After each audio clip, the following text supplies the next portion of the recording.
Job లేక ఇబ్బంది పడుతున్నారా? అయితే మెడికల్ కోడింగ్ మీకు మంచి ఆప్షన్. వెంటనే కాల్ చేసి కోర్సులో జాయిన్ అవ్వండి. Hello viewers, welcome back to our channel. ప్రస్తుతం మనతో పాటు ఉన్నారు realtor oxygen founder and CEO, TEDx speaker and legendary award winner in real estate doctor Nandi Rameshwar Rao గారు. సార్తో మాట్లాడదాం. నమస్తే సార్. నమస్కారం. సార్, ట్రంప్ తీసుకున్న నిర్ణయాలు మన వాళ్ళనే కాకుండా అటు అమెరికన్స్ని కూడా భయభ్రాంతికి గురి చేస్తున్నాయి. రీసెంట్గా చూసుకుంటే సోషల్ మీడియాలో వైరల్ అవుతున్నాయి. హౌస్ ఫర్ సేల్, రెంట్ అని చెప్పేసి. అంటే అక్కడ ఉన్నటువంటి రియల్ ఎస్టేట్ కూడా ఒక పక్కన కుదేలు పడుతుంది అనేది కూడా చెప్పుకోవచ్చు. ఇల్లులు కూడా అమ్మేసుకుని అక్కడ వాళ్ళు అన్ని మూట సర్దుకుని కూడా వెళ్ళిపోతున్నారంట అమెరికన్స్. అవును. ఎందుకంటారు ఇదంతా? ఒకటే ట్రంప్ ట్రంప్ ట్రంప్, ఇంకే రీజన్ లేదు. లేదు. Second place Elon Musk. మిగతా అన్ని సేమ్ టు సేమ్. ఎందుకంటే ట్రంప్ వచ్చిన తర్వాత ఏమైందంటే ఆయన హిస్టరీలో జనరల్గా మనం రెండు రకాలు ఉంటాయి. జనంలో ఒక మనిషిగా ఉండడం వేరు, మన వాళ్ళే జనం రావడం వేరు. మీకు అర్థమైందా? సినిమా యాక్టర్స్ జనం వస్తారు, మీరు నేనైతే జనం రారు. సో ఈయన జనంలో ఒకటి కాకుండా జనాన్ని క్రియేట్ చేసేలాగా క్రియేట్, అంటే హిస్టరీని తిరగ రాస్తున్నాడు. రీరైటింగ్ ది హిస్టరీ, తిరగరాయడం అంటారు కదా. అంటే ఈయన ఉన్న నెక్స్ట్ 4 సంవత్సరాలు వర్షాలు కాదు కురిపిస్తాడు, బాంబుల మీద బాంబులు వేస్తున్నాడు అని. వచ్చి ఎవ్రీడే ఒక కొత్త బాంబు వస్తుంది. ఆ బాంబులు ఎటు వస్తుంది, అటు అమెరికా వాళ్ళు తగ్గుతుందా, ఇండియా వాళ్ళు తగ్గుతుందా, కెనడా వాళ్ళు తగ్గుతుందా, ఎవరికి తెలియదు. బేసికలీ ఏంటంటే కండిషన్స్ టైట్ చేస్తున్నాడు. అంటే ఆయన కంట్రీ ప్రకారం ఆయన ప్రెసిడెంట్గా పద్ధతి కరెక్టే ఆయన వరకు. ఈ మన కంట్రీ కూడా మనం సెల్ఫిష్ ఉండాలి. బట్ అట్లానే మిగతా వాళ్ళని ఇబ్బంది పెట్టకూడదు కదా. ఇక్కడ మనం గత 10-15 వీడియోల్లో మాట్లాడుకున్నాం. లాటరీ సిస్టమ్ తీసాడు, వీసా సిస్టమ్ తీసాడు, బర్త్ టూరిజం తీసాడు, పార్ట్ టైం జాబ్స్ తీసాడు, ఇల్లీగల్ ఇమిగ్రెంట్స్, ఇంకా గవర్నమెంట్ ఎంప్లాయీస్ బైఅవుట్ అని 8 months శాలరీ పెట్టాడు. ఇంకా వాళ్ళకి అన్ని పక్కల క్లోజ్ చేస్తే దారిలో ఉన్న ఒకటే దారి ఎగ్జిట్ అవ్వడం. ఓడిపోయే కంటే వదిలిపోతేనేమని మా నాన్నమ్మ గారు డైలాగ్ చెప్పారు. వాటితో తిట్లు తిని వదిలి ఇంకోటి ఏదైనా పర్మనెంట్ జాబ్ చేసుకుంటే బెటర్ అనేది. మెయిన్లీ ఏంటంటే ఎవరైతే ఒక 15-20 years బ్యాక్ వెళ్ళిపోయారో వాళ్ళకి ఇబ్బంది లేదు. వాళ్ళకి ఆల్రెడీ గ్రీన్ కార్డు, కొంతమంది సిటిజన్షిప్. మా ఫ్రెండ్స్ చాలా మంది ఉన్నారు మాతో చదువుకున్నారు, వాళ్ళు దేర్ ఆల్రెడీ సిటిజన్షిప్ హోల్డర్, అంటే గ్రీన్ కార్డ్ దాటి పోయి సిటిజన్షిప్కి వెళ్ళారు. కానీ ఇప్పుడు గత మేబీ 8 to 10 years ఎవరైతే వెళ్ళారో ఇప్పుడు లక్షల మంది వెయిటింగ్ లిస్ట్లో ఉన్నారు. మేబీ టువర్డ్స్ 80-100 lakhs మంది వెయిటింగ్లో ఉన్నారు. ఇలా అందరికి ఇవ్వాలంటే ఎప్పుడు వస్తుంది? దాన్ని తగ్గిస్తున్నారు అంటే. ఇప్పుడు ఎందుకంటే బర్డెన్ తగ్గించుకోవాలి. ఇన్కమ్ లేకుండా ఖర్చులు పెట్టడం అనేది. ఇప్పుడు మీ ఆఫీస్ ఉంది, మీరు ఎంతో 100 మంది ఎంప్లాయీస్ ఉన్నారు, ఇన్కమ్ లేదు, మీరు ఎట్లా ఇస్తాడు శాలరీ? మీ బాస్ ఇవ్వలేడు కదా. 1 month ఇస్తాడు, 2 months, 3 months తర్వాత సారీ అమ్మా అంటాడు. అక్కడ కూడా అదే. ఇప్పుడు ఏదైనా ఖర్చులు ఎక్కువ ఉన్నాయి, ఆదాయం తక్కువ ఉంది, ఎస్పెషల్లీ అమెరికన్స్కి.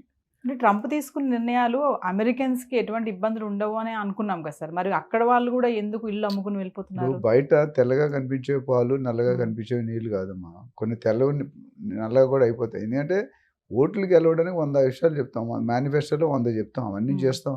ఓకే. ఇప్పుడు డెసిషన్ తీసుకున్నట్టు నలుగురితో నారాయణ, కులంతో గోవిందం డైలాగ్ ఉంది. వాళ్ళతో పాటు వీళ్ళు కూడా కొద్దిగా, అందులో కూడా మన వాళ్ళు ఒకటే కదా, వాళ్ళ దాంట్లో కూడా కొన్ని ఇల్లీగల్ ఉండొచ్చు కదా, చదువు లేని వాళ్ళు ఉండొచ్చుగా.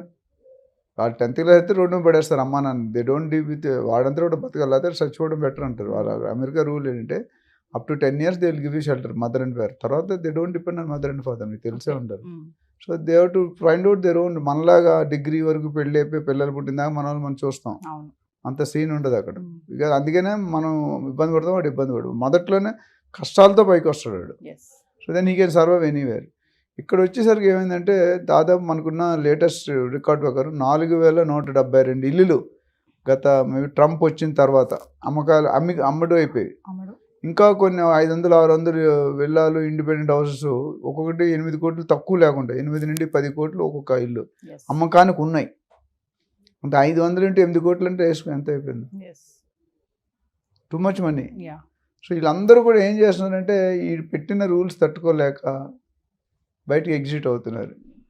ఫెడరల్ అంటే గవర్నమెంట్ ఎంప్లాయీస్ కూడా లాస్ట్ టైం మనం మాట్లాడాం 1 month బ్యాక్ అని రావగానే వితిన్ జనవరిలో ఫిబ్రవరిలోనే పెట్టాడు అన్ని రూల్స్ అన్ని. 45,000 మంది ఇమీడియట్గా తీసేసి మీరు 8 నెలలు జీతం ఇస్తాం శాలరీ అని చెప్పి బయటికి వెళ్ళిపోయినా. అందులో కొంతమంది ఆప్ట్ చేశారు, ఇంకా కొంతమంది ఆప్ట్ చేస్తే వాళ్ళు ఇంకో బోనస్ పెంచి 10 నెలలు అంటాడు ఫ్యూచర్లో. అంటే సార్ ఇప్పుడు ఈ వలసలకు కూడా కారణము ఎలాన్ మస్క్ అని అంటున్నారు, డోజ్ అని అంటున్నారు. దీన్ని ఎలా చూడొచ్చు అంటారు? ఎలాన్ మస్క్ అనేది ఒక పెద్ద మిస్టరీ అమ్మ. ఎందుకంటే ఎలాన్ మస్క్ వల్ల గెలిచాడు ట్రంప్ గారు. ట్రంప్ ఎలాన్ మస్క్ లేకపోతే ట్రంప్ మేబీ గెలుపు అనేది చాలా టైట్ అయిపోయింది. బట్ ఇక్కడ వచ్చేసరికి ఏమైందంటే ఎలాన్ మస్క్ ఈవెన్ విస్తృతమైన పబ్లిసిటీ చేశాడు. ట్విట్టర్ని Yes. కొనేసాడు, ట్విట్టర్ మీద మొత్తం బాగా and he spent is personal time. ప్రతి నిమిషం 1,000 కోట్ల ఇన్కమ్ వస్తుందండి. One of the top rich person in the world. అతి తక్కువ టైంలో దాని వచ్చేసాడు. టెస్లా కానీ, స్పేస్ ఎక్స్ కానీ, అండ్ రాకెట్ ఇవన్నీ పెడుతున్న కంపెనీలు. సో డోజ్ అంటే ఏంటంటే ఈయనకి అడ్వైజర్గా పెట్టారు. అంతమంది ఇద్దరు పెట్టారు, వేరే వాళ్ళని తీస్తారండి. మళ్ళీ ఏదో క్లాస్ వచ్చి రామస్వామిని తీసేసినట్టున్నారు. Only department of government efficiency అంటే గవర్నమెంట్ పనితీరుని అబ్జర్వ్ చేయమని పెట్టాడు. మనకి మన ఇండియన్ గవర్నమెంట్ పొలిటికల్ అబ్జర్వర్స్ అని ఉంటారు. కాంగ్రెస్కి వేరు, బీజేపీ వేరు అట్లా. అలాగే అక్కడ మొత్తం అమెరికన్ కంట్రీకి ఈయన అబ్జర్వర్గా పెట్టాడు. అంటే ఎక్కడైతే తప్పులు జరుగుతుందో అక్కడ పిక్ అండ్ చూస్ అండ్ పంపించడం. అందులో ఈయన ఎక్స్పర్ట్. ఇప్పుడు 80% ఈయన డెసిషన్, బయటకు ఆయన డెసిషన్ సంతకం పెట్టినా decision is initiated by Elon Musk. So ఒకటి ఏంటంటే ఒక విధంగా మంచిదే, ఎందుకంటే ఈవెన్ ఇండియా వాళ్ళు అవ్వచ్చు, they should not go illegally. అది ఎప్పటికైనా మన కంట్రీ మీద కూడా బ్యాడ్ నేమ్ వస్తుంది. లక్కీగా మనకి అంత ఎక్కువ మంది లేరు. మెక్సికో, జపాన్, చైనా అవి చూస్తే మనం పనామా ఇవన్నీ మనం చాలా బెటర్. బట్ అది కూడా చేయకూడదు. దానివల్ల మొత్తం దేశానికి చెడ్డ పేరు వస్తుంది. ఇప్పుడు వచ్చిన వాళ్ళు ఎంతమంది అంటే ఇప్పుడు ఎంతమంది ఉన్నారు? 54 లక్షలు ఇండియన్స్ ఉన్నారు రఫ్గా. అందులో 18 లక్షలు ఇల్లీగల్, 3 లక్షలు స్టూడెంట్ వీసాస్, అంటే 15 లక్షల మంది ఇల్లీగల్. ఇప్పుడు వీళ్ళందరూ పైకి వస్తారు ఇవాళ కాదు రేపు. ఈ 5 సంవత్సరాల్లో ఈయన మోర్ దెన్ 50% అయితే ఖాళీ చేస్తాడు. అంటే ఇప్పుడు అమెరికాలో రియల్ ఎస్టేట్ చాలా డౌన్ఫాల్ ఉంది అంటే ఏం చెప్తారు సార్? ఇప్పుడు డౌన్ఫాల్ ఉంది ఎందుకంటే now it is sellers market. అంటే బయర్స్ కొనేటట్లేరు. అందరూ అదే స్టేజ్లో ఉన్నారు. ఇల్లు ఉన్నాడు, ఇల్లు అన్నాడు అదే స్టేజ్లో ఉన్నారు. ఇల్లు అన్నాడు ప్రాబ్లం లేదు, రెంట్ ఖాళీ చేయరు. ఉన్నాడు మరి ఇటు వెళ్ళిపోతే ఇల్లుకి రెంట్ ఎవరు ఇస్తారు? జనాలు వెళ్ళిపోయే ట్రెండ్లో ఉన్నారు. ఇప్పుడు ఇక్కడ ఏమవుతుందంటే ఎవరైతే జాబులు పోయి, బిజినెస్లు పోయి, ఇల్లీగల్ వలసలు వచ్చి ఇల్లీగల్గా ఉంటున్నారో వాళ్ళందరూ కూడా they are taking a decision. ఎందుకంటే ఇప్పటికే చాలామంది ఇండియాకి తిరిగి వచ్చారు. వాళ్ళందరూ కూడా ఇక్కడ రియల్ ఎస్టేట్ వైపు చూస్తున్నారు. అది పెద్ద జోక్ ఏంటంటే సాఫ్ట్వేర్ జాబులు అన్నీ లేవు అని లక్షలు ఎక్కడున్నాయి మన దగ్గర. ఇప్పుడు ఉన్న వాళ్ళనే లాస్ట్ కరోనా దగ్గర నుండి ఇంటేక్ పడిపోయింది. అట్లనే వర్క్ ఫ్రమ్ హోమ్ ఆప్షన్ తీస్తారు. అందులో కూడా నేను విన్నది ఏంటంటే వర్క్ ఫ్రమ్ హోమ్ ఆప్షన్లో దే ఆర్ అంటే డూయింగ్ 2-3 జాబ్స్. కొంతమంది, అందరని చెప్పలేను కానీ 2-3 జాబ్స్ చేస్తున్నారు. చేసినప్పుడు అది ఇల్లీగలే కదా. ఒక కంపెనీ దగ్గర సాలరీస్ ఇంకో కంపెనీ పెంచడం కరెక్ట్ కాదు. ఇవన్నీ బయటకు వచ్చాయి. The kept A separate body, separate team to identify these illegal issues. అదే పని వాళ్ళు.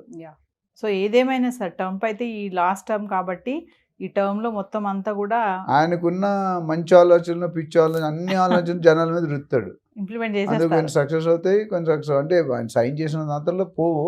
బట్ కొన్ని అయితే పోయే అవకాశం ఉన్నాయి. అన్ని ఇప్పుడు బర్త్ డివిజన్ అనేది టఫ్ ఏరియా, అది కంట్రీకి సంబంధించింది. ఈ చిన్న చిన్న వ్యవసాయం అన్నీ కూడా ప్రొసీజర్లో కూడా any time they can do. As of today lot of people are under threat. ఇంక ఈయన కానీ ఇంకో టర్మ్ వచ్చాడంటే తేడాలు వస్తాయి. వచ్చే అవకాశం లేదు కాబట్టి. Thank you sir. Thank you.